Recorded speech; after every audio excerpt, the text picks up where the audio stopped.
the year. But just to introduce him, he was born in New Zealand and worked as a general surgeon before he moved to the UK in 1989. And he was instrumental in setting up a group in 2005 called Care Not Killing Alliance. Was instrumental in fighting the assisted dying bill, which, if you remember, was defeated in 2006. Since then, he has campaigned hard, and he is now the campaign director of Care Not Killing Alliance, which promotes palliative care and opposes legalization of euthanasia. And we've heard him talk before about that aspect, but I think we have got a different slant today, Peter, and we'll wait to hear what you say. Thank you for coming.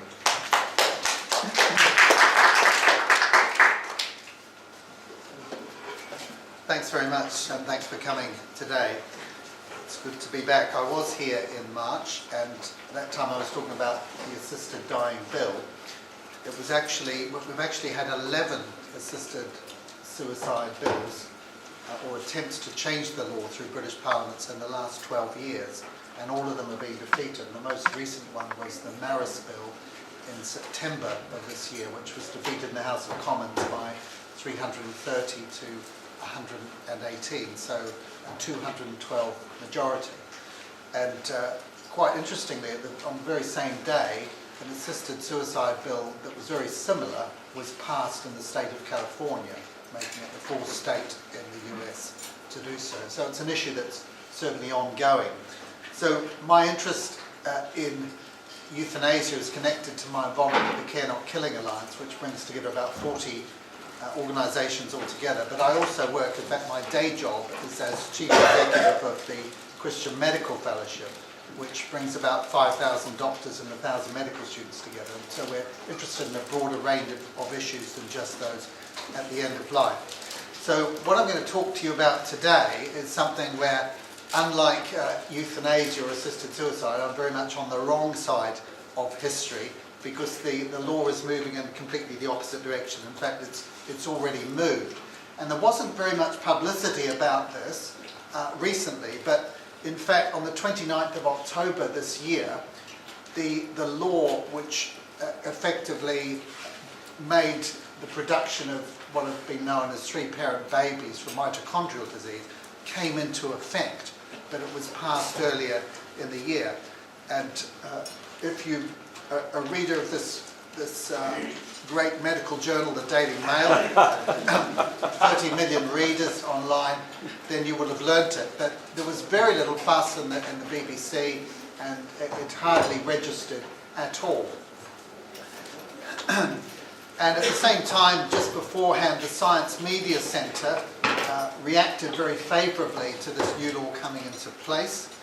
And in fact, Doug Turnbull is one of the leading researchers in this area, Professor of Neurology up in Newcastle, said this: tomorrow, so he's talking about the 29th of October, just a few weeks ago, tomorrow is another important step towards helping couples who want to have healthy children free of mitochondrial disease.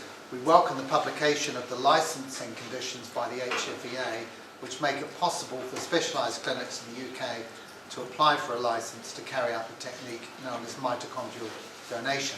And we're preparing to apply for a licence, and we hope to be ready for submission shortly. So he was giving a very broad welcome to it, as he had all the way through. And so what happened on the 29th of October is two things. First of all, the law passed into effect that had come into being earlier in the year, and in addition, the HFEA published its licensing regulations, which made it possible to apply. And so that process is well on the way. So if you like, here's a summary. On the 24th of February, the House of Lords approved regulations which had been earlier approved by the House of Commons that carve out an exception to the prohibition on human inheritable genetic modification in the UK. So the Rubicon that this has crossed, in a sense, is that it's made legal for the very first time in humans to make genetic changes in an individual that can then be passed on down the generations. It's never been possible before. And what's been controversial about this whole area is that it allows fertility clinics without human clinical trials being carried out first, to go straight into providing treatment for families with this condition. Also, very interesting is that there's nothing in the regulations to ensure that the children are followed up afterwards. So, this is when it was really big news, back in February, when the House of Lords gave the final stamp to the new legislation. This is the way it tends to get portrayed in media. She's got my eyes, their father's nose, and the donor's chance of not contracting my disease. Perhaps a good way of educating the lay public about it, but of course it's a lot more complicated than that, and we get these incredibly dramatic pictures to demonstrate that here for the first time we've got children or embryos or fetuses, depending on how far they get, which carry the genes from 3 different individuals, 2 women and 1 man.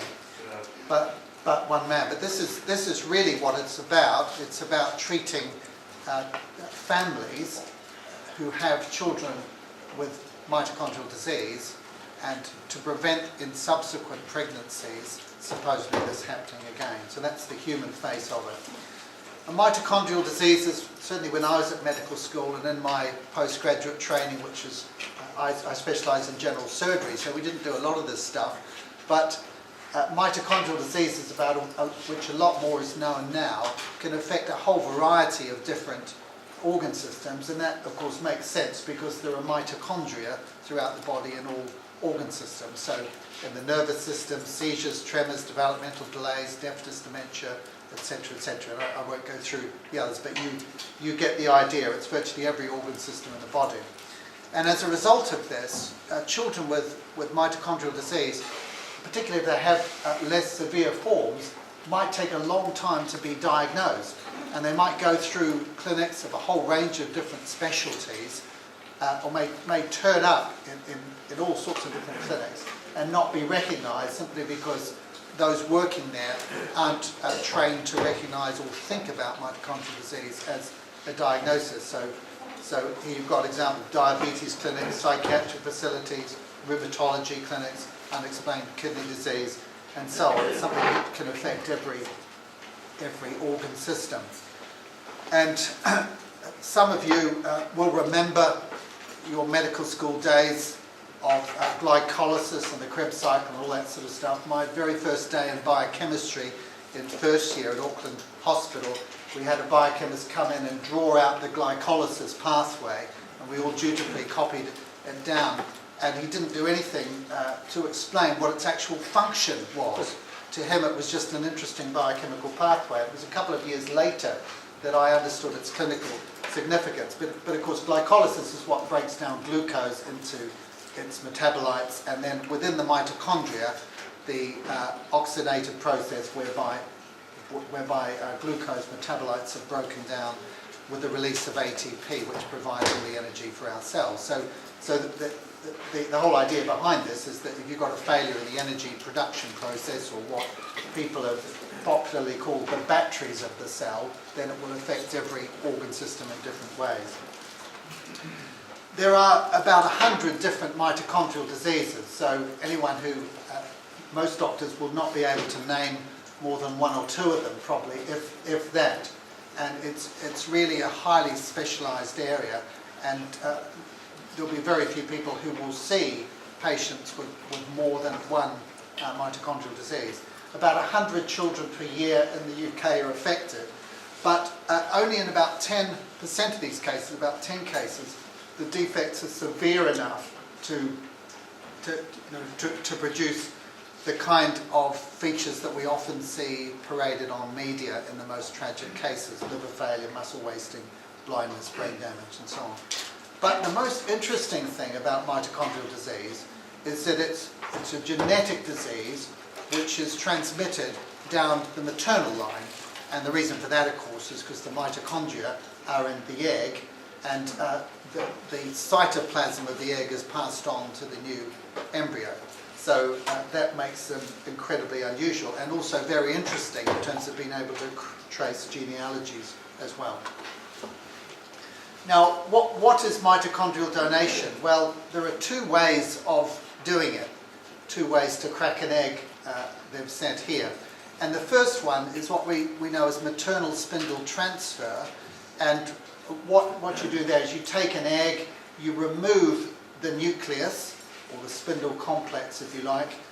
You then transplant it into another egg, top line here, second one across, from which the nucleus has been removed, and then subsequently that is fertilized with sperm that grows into an embryo.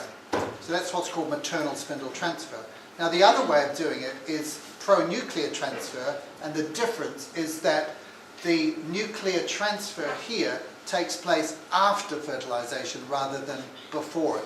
So the egg is transferred, the abnormal egg, the resulting pronucleus is removed, and then the nucleus is transferred into another egg and then goes on to develop supposedly. So it's almost identical to the process that's popularly known as cloning or cell nuclear transfer. It's effectively the same process that's happening here.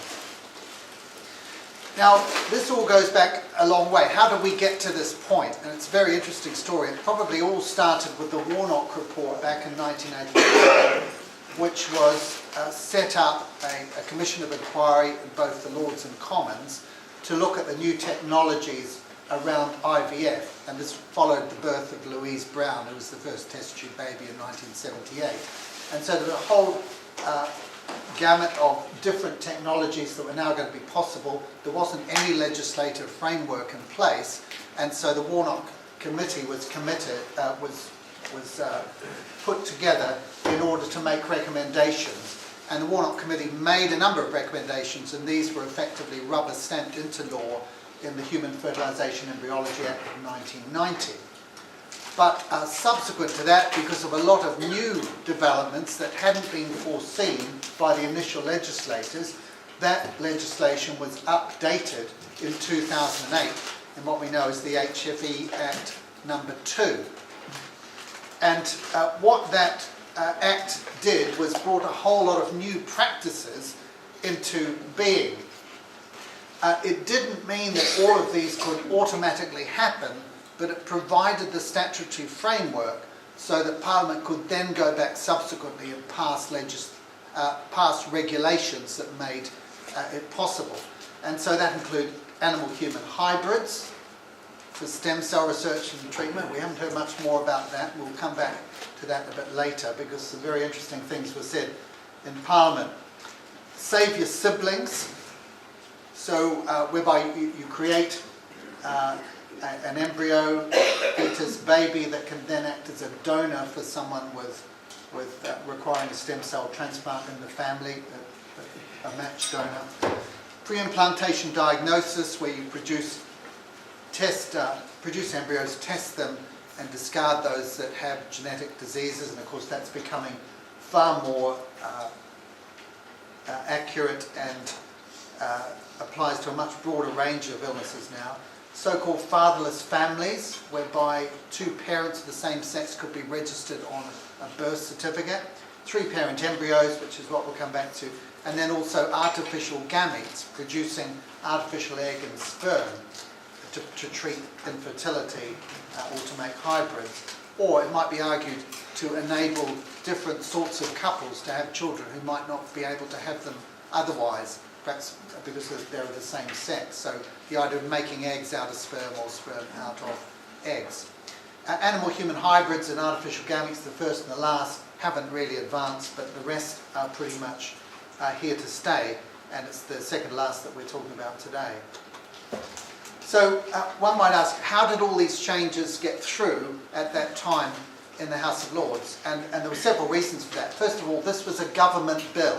So it wasn't a private member's bill that someone had raised in the hope of getting government support. It had the full force of government.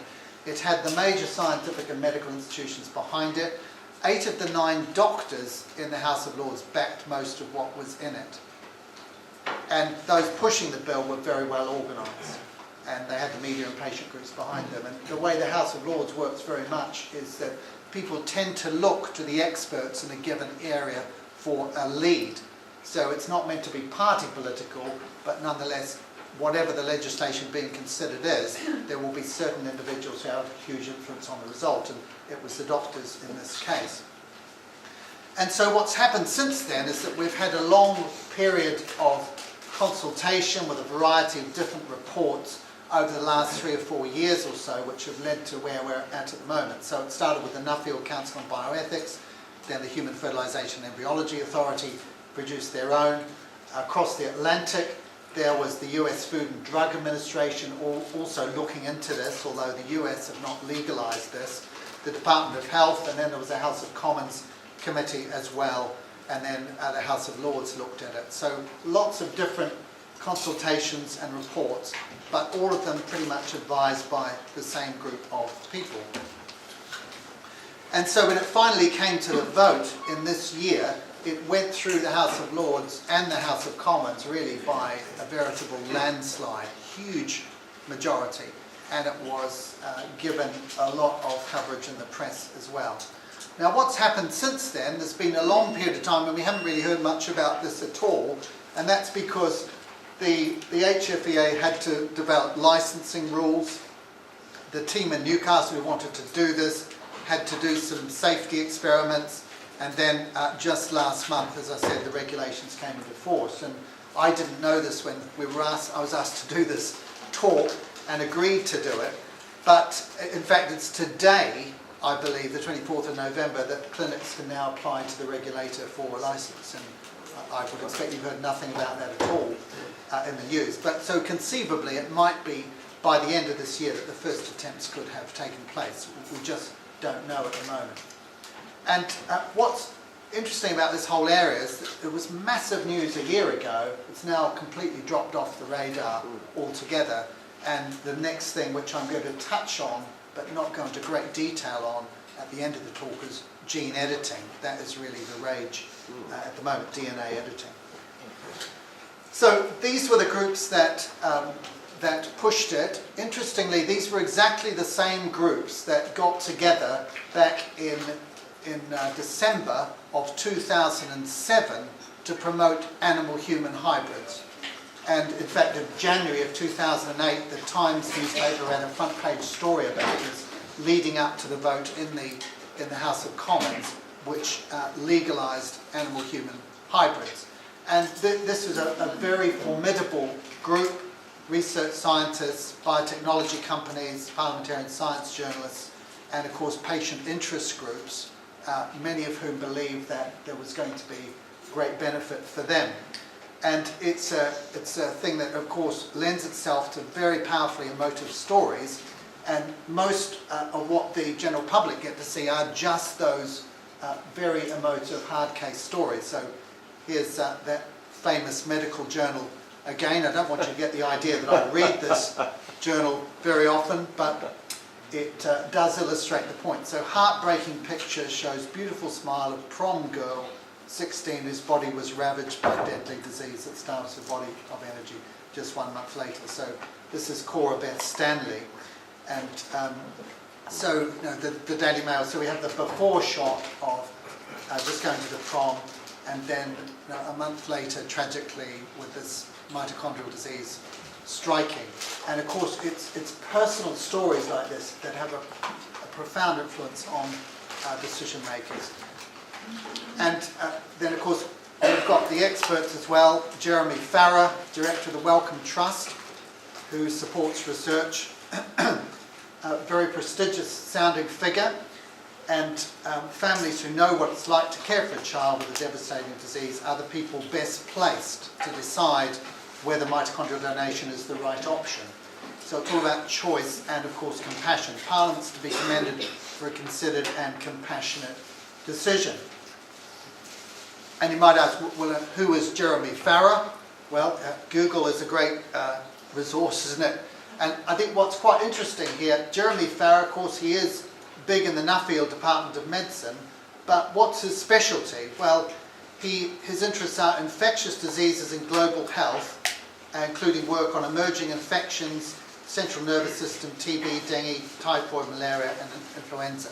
So, a bit like you, me, everyone in this room, this guy is not an expert in this area, but he is nonetheless being a national spokesperson on this. And then probably the most influential doctor in the House of Lords is Lord Winston, who was, of course, involved with IVF research, and he acknowledged that treating the first patients would be a step in the dark, but said the same had been true of all major advances in reproductive technology. It would be utterly wrong for the House to turn down the democratically elected chamber. So what I'm putting to you is that, yes, a democratically elected chamber in the Commons did back this, but they did it on the basis of a certain understanding, which was shared by the House of Lords and given endorsement by the medical members of the House of Lords. And I guess what I'm trying to do today is just to raise some questions of doubt in your own mind by looking at this issue a little bit more broadly, and also to raise questions about the way in which the public and Parliament make decisions about new medical advances. Because I think at the heart of this slide, or this comment that Winston's made, is that we're not dealing here with anything that's any different, in a sense, from IVF.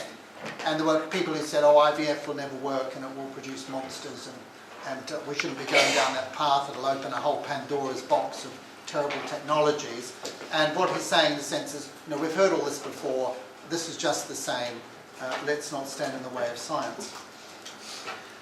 And the dissenters were interesting, and as you might not be surprised, there were faith groups who were concerned about it. So the Church of England and the Catholic Church both spoke out. Interestingly, not on faith or moral grounds, but around issues of ethics and particularly patient safety and concerns about the necessary research not being done. Members of the European Parliament tried to look into Britain's lack of compliance with EU law. Italian MPs warned about uncontrollable and unforeseeable consequences. You might say, well, they would, wouldn't they? But there were certainly dissenting voices in the House of Lords as well, and in the Commons. And I think what's most interesting about this is that every other country on earth hasn't gone down this route, and a lot of the objections have been from the scientific communities in other countries, rather than the faith communities. Christian Medical Fellowship, of course, takes an interest in these issues both from a scientific and a faith perspective, and we submitted to all of these consultations that took place, and you can find our submissions on the website of CMF. The Department of Health also asked the general public, and 62% of people opposed the plan. So this was, interestingly, the exact opposite from assisted suicide, where 70% of people wanted the law changed, according to opinion polls, and Parliament said no, this is the other way around. People didn't want it, and Parliament said yes to it. So let me just run through some of my reservations, just to sow some seeds of doubt, if you like. And I realise the horse has bolted because the law has changed. First of all, this will not cure anyone with mitochondrial disease. The idea is to produce people who don't carry it. Of course, the problem is that in most families you don't know the family carries it until the first child is born. So you're talking about subsequent children. It's part of the reason for that is that this is a genetic disease with variable penetrance.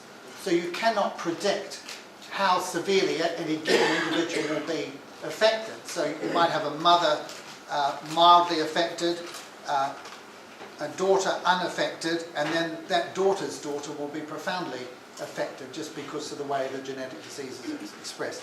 It's a disease affecting very, very few people, 100 a year, but 10 severe, and there are already alternative approaches to it, adoption, egg donation, PGD, and so on. So just raise the question about whether it's necessary. Unproven. We don't know for many years in this human experiment how generations will be affected, and it has not yet been carried out on eggs or embryos with abnormal mitochondria. And we are still at the very early stages of understanding mitochondrial diseases anyway. But in particular, the concern that's been expressed by large sections of the scientific community is that the work in non-human primates has not been done yet to an advanced enough stage to know that it's going to work. Now, we all know that with cloning, it's very easy to clone, say, frogs, and you can clone some mammals, but the mammals you clone generally have abnormalities. Dolly the sheep is the classic example. It took 273 attempts to produce her, and that she died prematurely. Once you get up to monkeys, or higher to primates, it's much, much more difficult and impossible in humans. Now, in this technique, the MST, the maternal spindle transfer, where fertilization, you remember, happens after the mitochondrial switch, there have been experiments, 5 macaque babies born, and seem apparently healthy, but not followed through for several years. Small number, little data, no future generations, so we don't know how it crosses the generations. And when we're looking at pro-nuclear transfer, it's not yet been successful in non-human primates, and yet it has been legalized for human beings. So that's the question, should we be advancing on this when in fact we haven't done the necessary work in other species? Now, the conclusion of the HFEA on this was the evidence currently available does not suggest that the techniques are unsafe. I thought that was a rather interesting round of putting it. Nevertheless, the HFEA went on to say these techniques are relatively novel, especially applied to human embryos, and with relatively few data to provide robust evidence on safety. So why are we going straight from animal experiments to human treatments? There are also parts of the technology which you would think would raise questions for us. It does involve this technique of cell nuclear replacement, whereby a nucleus is shelled out of one egg or embryo, depending on whether it's MST or PMT, and put into another embryo from which the nucleus has been removed. So that is actually cell nuclear replacement, what we used to call cloning technology, which hasn't worked in human beings in other contexts. It also involves, as I alluded to earlier, germline genetic modification, in the sense that these are transmissible changes which will be passed on down through the generation. So once it's in the human genome, what do you do if something goes wrong? And then, of course, like in many other techniques, as with IVF as well, there are the issues of the dangers of egg harvest and the ethics around harvesting eggs from university students or whatever, with the side effects like OHSS, which some suffer from. But of course, the treatments are going to involve the production of huge numbers of eggs to do this. Now, I just raised the question of deja vu because it was exactly the same group of scientists, biotechnology companies, doctors, patient interest groups, and so on, who back in 2007 got together and provided the media push to legalize animal-human hybrids. And as I said, Times newspaper, January, and it was in May that year that they came to debate this issue. And some of you will recognize this gentleman who was at that time was in number 10 Downing Street. And this is what he said: animal-human hybrids offer a profound opportunity to save and transform millions of lives. The research is an inherently moral endeavour that can save and improve the lives of thousands and, over time, millions of people. And this was all passed into law in October of 2008. Now, we said at the time, this will become a farcical footnote in history. But no one, including us, recognised just how quickly that would happen, because actually within months, before the ink was even dry on the Act, the scientific community had moved on. So 3 research grants were given in total. It didn't work. Investment had stopped. And the 3 people who took the grants are now working in other areas. So within months, it was seen that it wasn't going to be successful. Of course, this doesn't mean that mitochondrial donation won't, but it raises, I think, the question about the groups who were pushing it, and raises very serious questions about the real quality of the evidence that they were using to, in this case at least, pull the wool over the eyes of Parliament. Marcia Donovsky from the Centre for Genetics and Society is one of the main US spokespeople against this. And this is what she said beforehand. Were the United Kingdom to grant a regulatory go-ahead, which of course they've now done, it would unilaterally cross a legal and ethical line observed by the entire international community that genetic engineering tools should not be used to modify gametes or early embryos and so manipulate the characteristics of future children. And that is in effect the public safety argument. Of course, so there are other ethical issues, of course, as well. This one I mentioned, crossing boundaries into germline engineering, transmissible changes, the issue around the harvesting of donated eggs, questions about the well-being of children, how would it affect children physically, of course, but also psychologically, the knowledge that one had 3 parents, 2 mothers in a sense. It redefines parenthood and genealogies. There is no consent from the affected individuals. What I mean by that is that, of course, any baby conceived by this will not be able to give consent, but will have inherited problems that are a result of decisions that other people have made beforehand. Is this meaning that resources are being deployed unhelpfully? If you've seen the BBC this morning, you'll know that, hurrah, the government is now agreeing to the extra £8 billion investment into NHS England by 2020.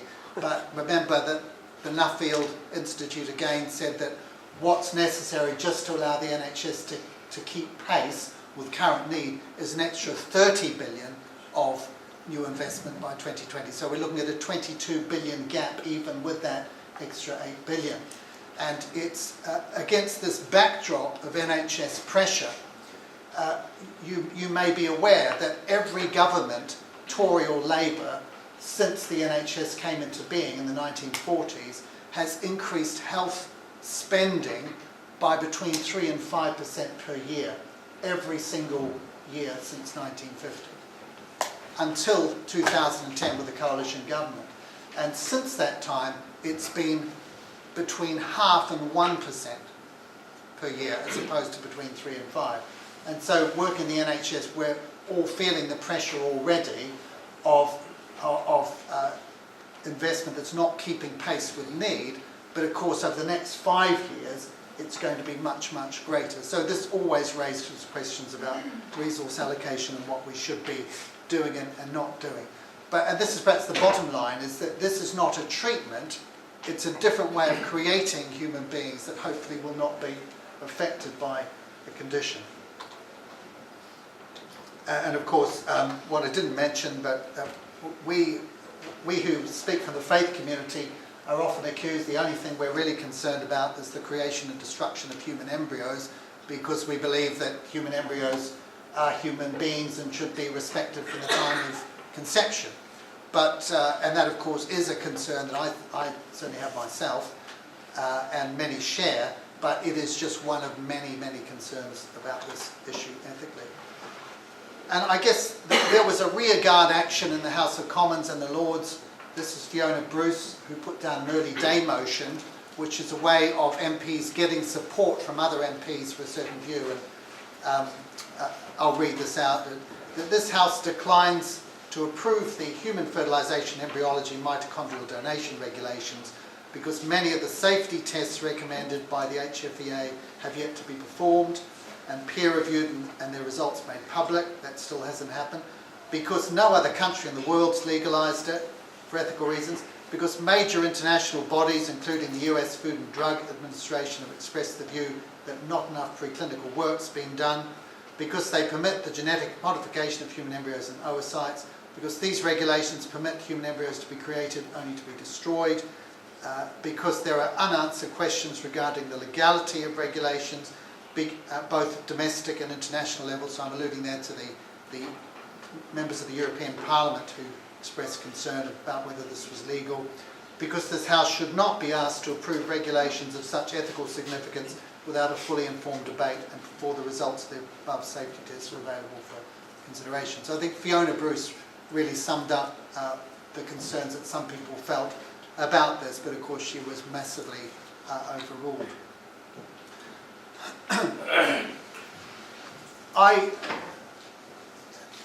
I've been struck in this whole debate, and I know one has to simplify things for the public in order to help people understand, but I think I agree with the writer of this blog in Huffington Post, Stuart Newman, who's saying that a lot of the terms that were used to get public support for this were actually deceptive and disguised the truth of what was physically happening. So he talks about the deceptive labelling of a radical embryo construction technique. And just to dwell on some of the language that's being used, changing batteries, the idea that mitochondria are the batteries of the cell. Well, I think there's a huge difference between clipping a battery in and out of a radio on the one hand, and ripping the whole nucleus out of a cell and putting it into another cell from which the nucleus has been removed.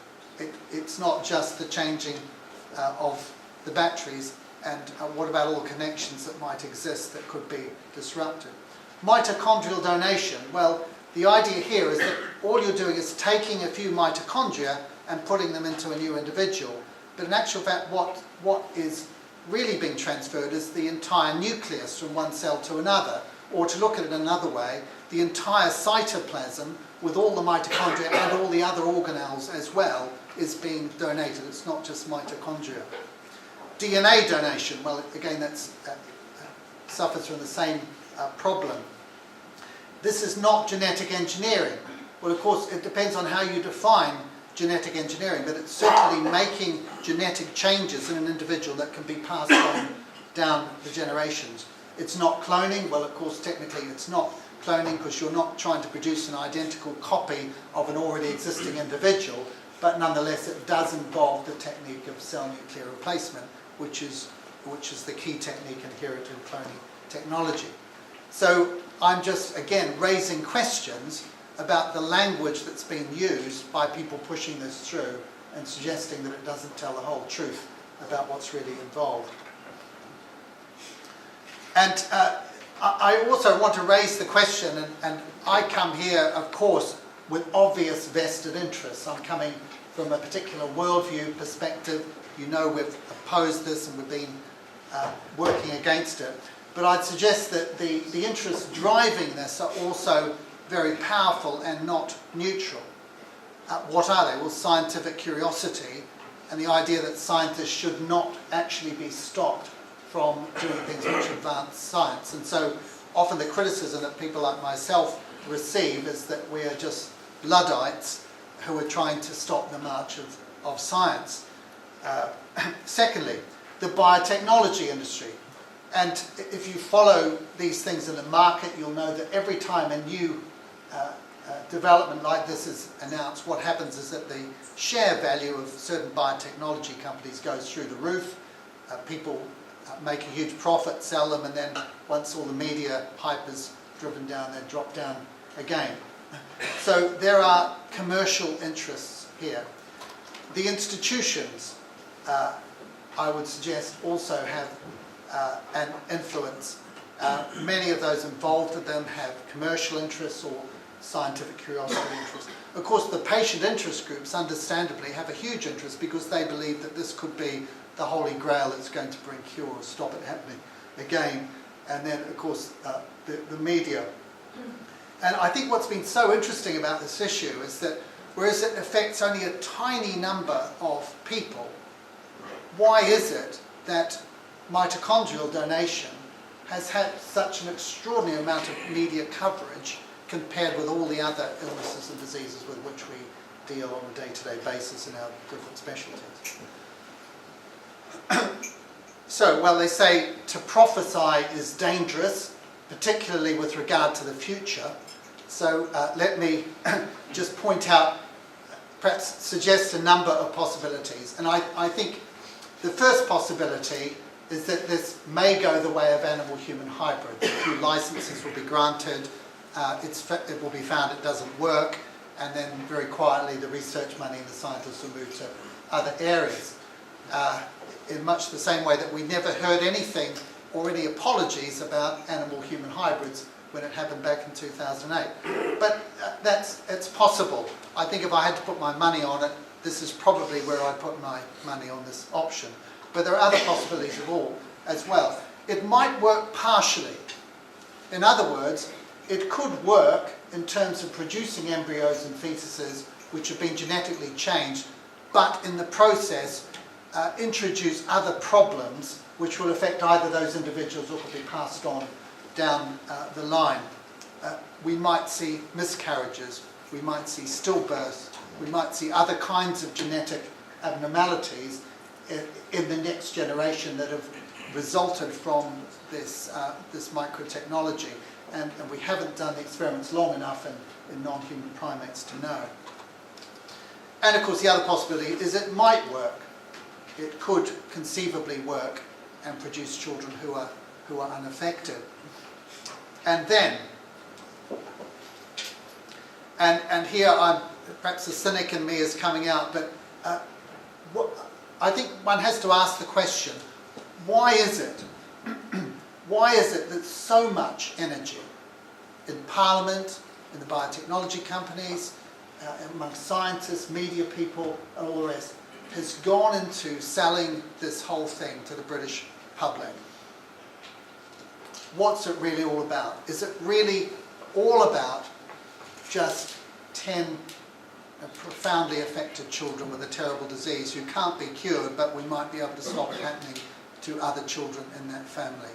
Is this what it's really all about? Now, I suspect that there are other interests that are concerned about this, and I'd suggest that it could create a precedent for a number of things. Three-parent families of other kinds, I'll come back to that, germline genetic modification, or perhaps another push for cell nuclear replacement, what we know as cloning technology. This was an article from the Journal of Medical Ethics, part of the BMJ group in 2014, authored by John Harris, Professor of Medical Ethics from Manchester, amongst others. And this is what he says: multiplex parenting. These include first, so these are the implications of in vitro fertilization, in particular three-parent embryos. Multiplex parenting, this includes the liberation of parenting roles from the constraints of biological generations in vivo, allowing multiple individuals to engage in genetic parenting together, thus blurring the distinction between biological and social generations. So if you like, it's pushing choice to the next level. We want a child that has the genetic characteristics of these individuals. And it might be a man and two women, it might be two women, it might be two men if DNA artificial gametes become possible. It might be a group, but multiplex parenting. And then, of course, DNA editing, which I said at the beginning, I'm only just touching on today. But I think the reason that we're no longer hearing anything about three-parent embryos, mitochondrial donation, is that the scientific community is now moving its focus onto DNA editing, the use of techniques like CRISPR and TALENs to go in and in a very high resolution way snip out or add in a little bit of DNA that will deal with a genetic problem. And you probably saw, because this was a big national news story, about Layla Richards, who had acute lymphoblastic leukemia and was cured through genetically engineered lymphocytes, which we put in to her from a donor. Because of DNA editing, these have been changed and they killed off all her cancer cells, and she's now in very good health. And it raises an amazing possibility of how this technology might be used in the future. Now, of course, what she had was the engineering of donor lymphocytes. Conceivably, they might have done it to her own somatic cells. But the real question is, should you do DNA editing to an embryo? And now exactly the same groups who pushed mitochondrial disease are saying that GM embryos are essential and that we should be genetically engineering nuclear DNA with the use of techniques like CRISPR and TALENs. And in fact, just earlier this year, the Hingston group came out and made this statement in favour of this, which led to that headline you've just seen from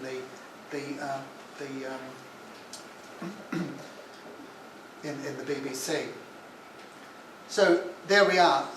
Is this opening up a further Pandora's box? And our head of public policy, when this came out, wrote a blog post suggesting that given that we're seeing effectively a rerun of history now on this new issue of DNA editing of embryo DNA, nuclear DNA, it will just be another 5 years until we see the same process of the groups on the media, the consultations, and then going through Parliament again, perhaps to make Britain the first in this new area.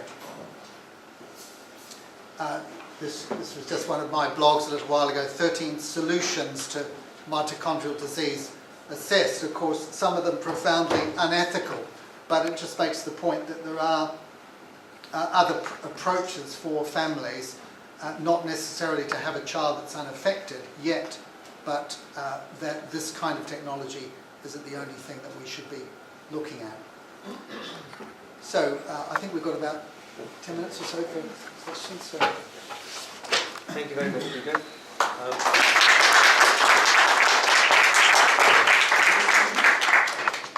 So while everybody is thinking, there's no doubt that there is development of science. It's a question of how you apply, where you apply, and what's the outcome, as has been for ages, isn't it? Absolutely, and everyone here supports medical technology.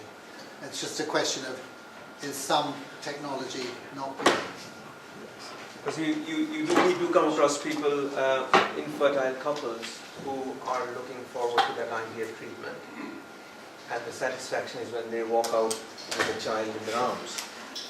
And if you talk to people of that group with muscular dystrophy, they will have a completely different take on this whole matter. I mean, they don't worry about anything else, but I just want to make sure that this doesn't happen again.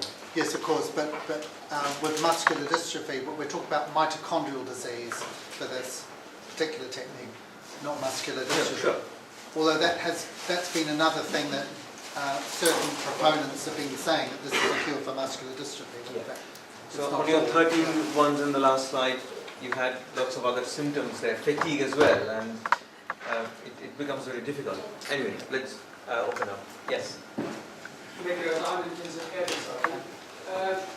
for the lecture. I think it's a very one-sided opinion of a very complex problem, and in the absence of a counter view.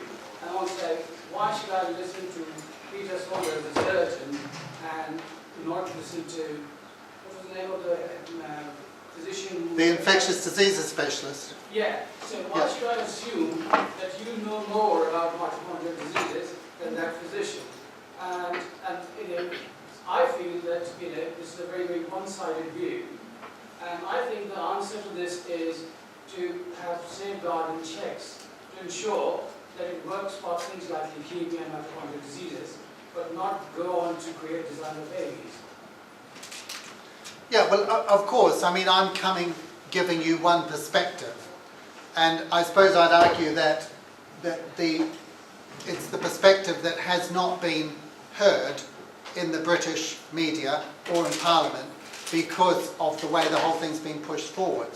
And of course, yes, of course, this isn't my specialty.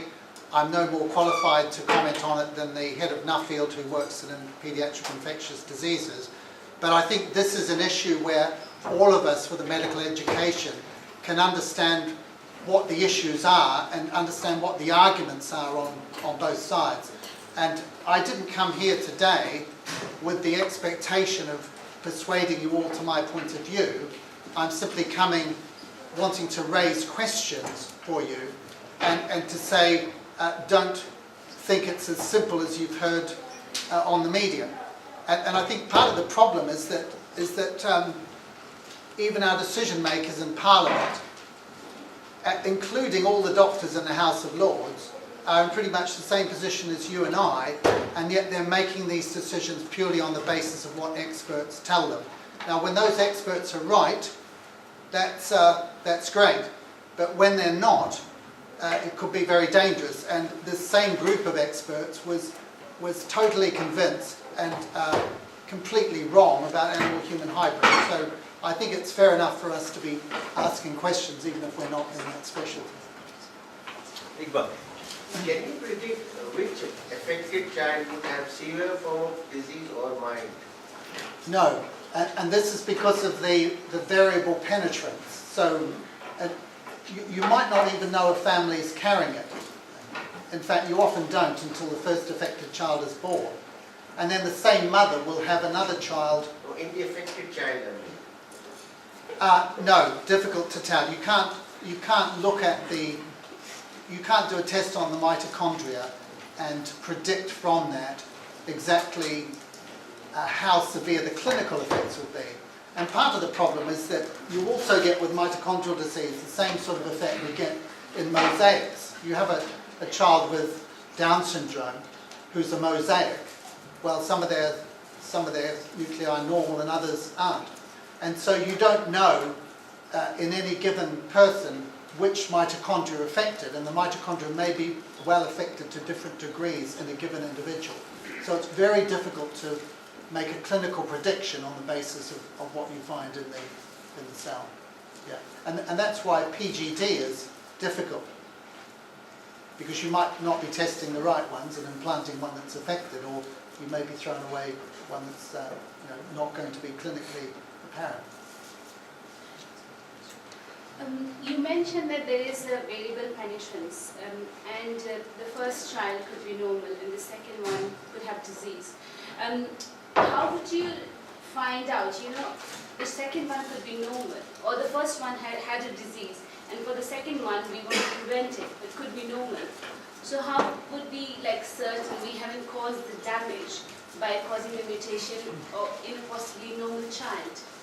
Well, I think that's a very good question. And of course, the families wanting this are those who've had one child profoundly affected, and they're wondering whether they want to have another. And of course, there are other options, including adoption, PGD, egg donation. But generally, these families are adamant that they want a child that's genetically related to both parents, which is why the push is coming for this. But yes, it's quite conceivable that that their second child might not have been as badly affected. And there are families with of course, we don't hear about those families. We hear about the family where there have been 3 or 4 that have been. So there is no way to test it, whether the mitochondria of the second child is normal and should we do any embryo transfer or not? Well, you can do PGD, for example. So produce the embryo in a laboratory, grow it to the 8-cell stage, take the cell off, examine the mitochondria, and that may give you some indication. But again, because the effect is variable, it's not a certain predictor. There's been some research done just recently in mice where they've used gene editing, DNA editing, successfully, which I think is very interesting. To me, that resonates much more, and perhaps from my own faith-based perspective, it's much more restoring the original, restoring the masterpiece, than it is creating something new. In other words, it's more Michelangelo than Picasso, if you like.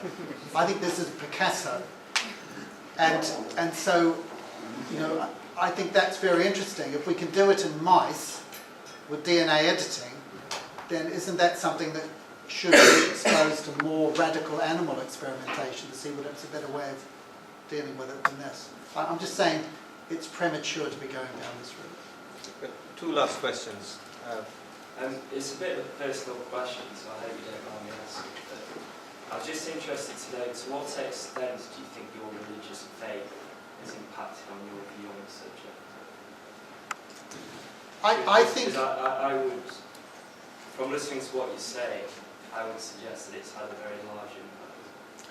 Yes, and I think all of us, whether we're atheists, Muslims, Hindus, Buddhists, Christians, Jews, whatever, all of us have a worldview, a set of presuppositions about life, the universe and everything, about God, about what happens after death, about where moral values come from, which profoundly affect the way we live our lives and make ethical decisions.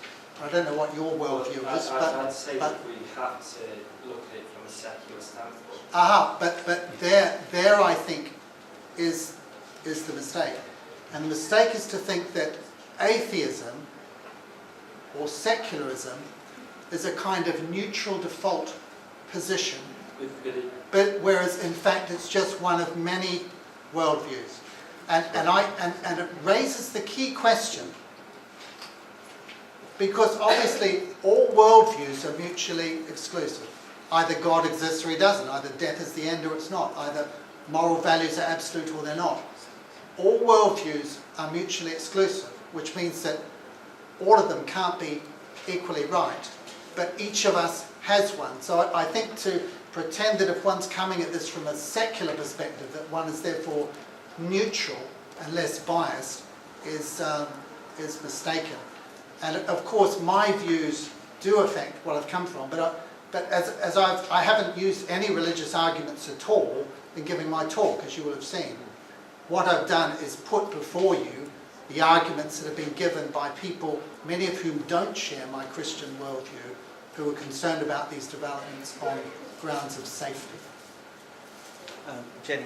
I have a point to make, and I'm not agreeing or disagreeing with your point of view. I think you made a very good point. I think some of your points less strong. From a personal perspective, I've had a close family relative who's had a child die at 8 months from mitochondrial disorder. They went through a very, very traumatic period, and I think for them, the suggestion that they could try having another baby because that one might be okay would not be an acceptable suggestion. And actually options like this potentially would be very interesting. Yep, and I'm not suggesting that people with mitochondrial disease in the family who've already had one profoundly affected child should be trying for another. I'm saying there are other options. And I think all of us working in the health professions, we all have skin in the game. We all have family members who are affected with conditions. We're all dealing with patients. None of us is coming from a unique perspective of having much more suffering in our lives than everybody else. My wife works in community paediatrics. She spends her whole life looking after kids not with mitochondrial disease, but with very difficult neurodevelopmental disorders. And I think the question is not, is this disease a terrible thing in its worst form? It absolutely is, and we should be doing everything we can to try and find a solution for it. But my question today, or my point today, is really to say that I don't think mitochondrial donation is the answer for these kids, that we should be looking at other technologies. One last point, Cameron. Thank you very much for the talk and for showing us evidence that you have available about having this type of test and having this type of designer embryos, because at the end of the day they are designed. I understand the compassionate side to it about, for instance, that case of the colleague just mentioned. However, I still think that the development of our future science has to be at the same time as the ethical development of a society as a whole. Otherwise, we will have the same situation with the nuclear bombs. So the idea behind that development was fantastic, about energy, unlimited energy. Then, there we go, we got Hiroshima, Nagasaki, and so on later on. So if we don't have at the core the development of the science together with the ethics, we will be in a worse world than what we are saying we may have by following this type of techniques alone. So thank you for showing this. And my question, the cynic in me is telling me that there is multi-million pounds involved in making these decisions at the House of Lords and Parliament levels. Well, as I said, I think there are vested interests, and perhaps just leave it there. I've got some handouts here. If anyone's interested, there's a paper from CMF on this issue, and happy to take any questions quietly afterwards if people want to stay. Thank you very much.